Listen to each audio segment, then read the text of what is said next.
Today we're submitting every week 2 game in Madden 25. First of all, we have a good matchup with the Bills versus Dolphins in Thursday Night Football. I thought this would be a close game, but at halftime, the Bills are dominating the Dolphins here 21-7. The Dolphins are trying to score a couple of touchdowns to try to come back in this game, but the Bills, they can be stopped on offense. They end up winning by 10 points at 38-28. Next is going to be Raiders and Ravens. I don't expect this one to be close, to be honest, but hey, maybe I am proving wrong again, because the Ravens are up only by 7 points at 21-14. Have the same exact score entering the fourth quarter. Ravens do score quickly and score again and score again. Yeah, this is what I thought the game was more going to be like. They do win a 45-21. Can we please get a game that is at least kind of close? Next is going to be Browns versus Jaguars. They're losing 17-0 at halftime. The Jags score another touchdown and another win, so they just completely blew out the Browns at 31-7. Then we have two more teams that both lost in week 1, which is going to be the Jets versus Titans. At halftime, the Titans are winning, but barely 21-20. And then they get another touchdown late in the third quarter to be up by 8, but the Jets score a touchdown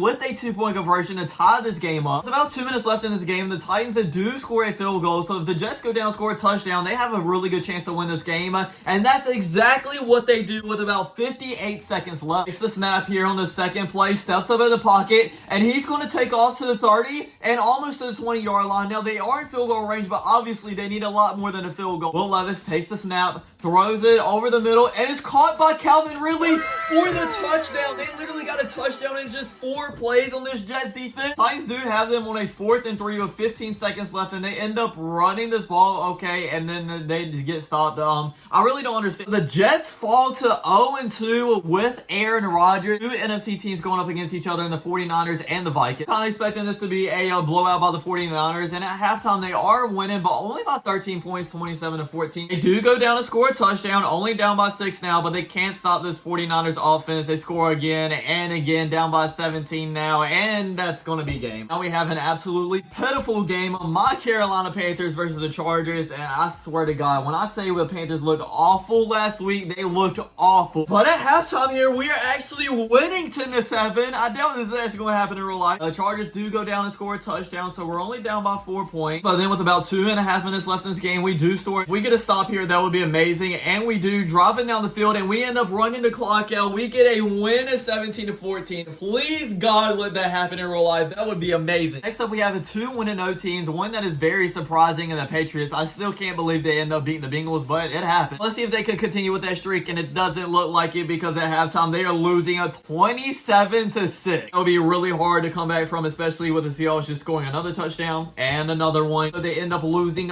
44-6. Now we have 2 more undefeated teams, and the Saints and the Cowboys going up against each other. The Saints are winning here 17-14. Cowboys do go down and score a touchdown, so they're up now, but so do the Saints. So the Saints are back up top, and then the Cowboys go down and score a field goal, so it's a tie game, but the Saints go down and score a touchdown. The Cowboys have to score one here now, and they actually do, so it's a tie game. We're going into overtime, and it looks like the Cowboys ended up scoring it first, and so they end up winning this game of 34-31. That was a lot closer than it needed to be. Now we have 2 NFC East teams going up against each other, and the Giants at the Commander. At halftime, the Giants are actually winning 21-14 here, and then go down and score another touchdown, so they're up by 14. Commanders could come back from this, but they're going to need to score in a hurry. They do score, but then they let the Giants score right back. Down by 14 with 2 minutes left. I'm pretty sure that is game, and yes, it is. They end up losing a 36-28. It's going to be a very interesting game. We have the Lions and Buccaneers, and at halftime, the Lions are actually winning here by 3 points, so 21-18. Then the Bucs score a touchdown, get a turnover, and score another one here. Are they going to end up winning this game? And they do a 32-27. Obviously, the Buccaneers aren't anybody to play around with, but I did not expect them to beat the Lions inside of Detroit as well. We have the Colts versus Packers, and I would expect this to be a good game if Jordan Love was playing, but now that he's not, I expect the Colts to kind of blow them out here. But it's actually the total opposite at halftime. The Green Bay Packers are winning 17-3. Packers do score another field goal, so they're down by 17 now. Colts get a touchdown, so maybe they're starting to get a comeback, but no, they can't stop this Packers offense. Why are they not stopping Malik Willis from scoring touchdowns? Before you know it, they end up getting blown out by him, a 37-17. The Cardinals versus Rams. Half the time, they're actually winning here 20-3. Hopefully, they won't give up this lead this time, and it doesn't look like it because they score another touchdown, but then the Rams score another 6 points, and then again, okay, they're going to try to come back here, score a field goal, so they're only down by 8 points with 3.5 minutes left. The Cardinals, I swear, if you end up losing this as well, Rams get the ball back with about 2 minutes left. They're driving downfield in field goal range, end up getting a touchdown, but don't get the 2-point conversion. That might do them right there, and it does. The Cardinals did just barely scrape off and get this win in week 2, 27-25. I have a game that probably nobody really cares about, and that is the Steelers and Broncos. Have a time that the Steelers are winning only 7-3.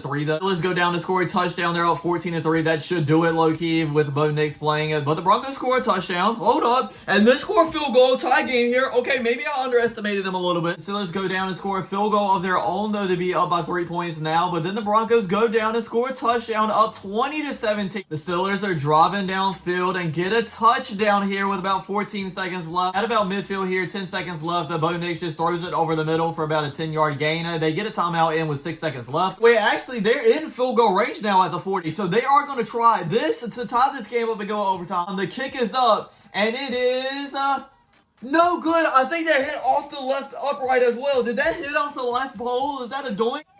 Watching the replay here, and it was a doink. It hit off the left upright and bounced out. Oh my God, the Broncos, you almost win the game. Next, we have the Bengals and Chiefs. Halftime, the Chiefs are up by 4 points. While they go down and score another touchdown, but the Bengals go back and score right again, and then so do the Chiefs. They're going back and forth here, and so do the Bengals. I think that's going to be it, and yes, it is. The Chiefs end up winning 45-42. Now, on to our Sunday night football game. This is going to be an interesting one because we have the Texans versus Bears. At halftime, the Texans are winning, but only by 4 points, 17-3. Bears go down and score a touchdown, so they're up by now, but so do the Texans, only down by 1 point now. Texans are driving downfield and end up scoring a field goal to be up by 4 points. Caleb Williams is in his ever first crunch time situation here. He has the 30 seconds to get them a touchdown to win this game. Passes it over the middle to DJ Moore for like a 5-yard gain, and the clock is still running. That's probably going to be it. So they only have time for one last play here from the 45-yard line. They need a huge Hail Mary. He scrambles around in the pocket, has some time, throws it up for grabs. DJ Moore's kind of open in the end zone, but it's an interception. Sadly, we have one last game left, and that is going to be a Monday Night Football, Philadelphia Eagles versus Atlanta Falcons. And at halftime, they are winning, but only by 7 points. The Falcons go down, score a touchdown, so we have a tied game. A little over 4 minutes left. The Falcons score a field goal, so they're winning, and then go down and score again, up by 6. The Eagles are driving downfield in the 20-yard line, but end up not getting a touchdown, so the Falcons upset the Eagles. So that's all the games, ladies and gentlemen. But before we end this video, I do want to see the top players of the week. And the NFC on offense was Brock Purdy with 363 yards and 3 touchdowns. It's actually another 49ers player, and a Fred Warner side is obviously going to be Patrick Mahomes, so 35 for 40, 426 yards and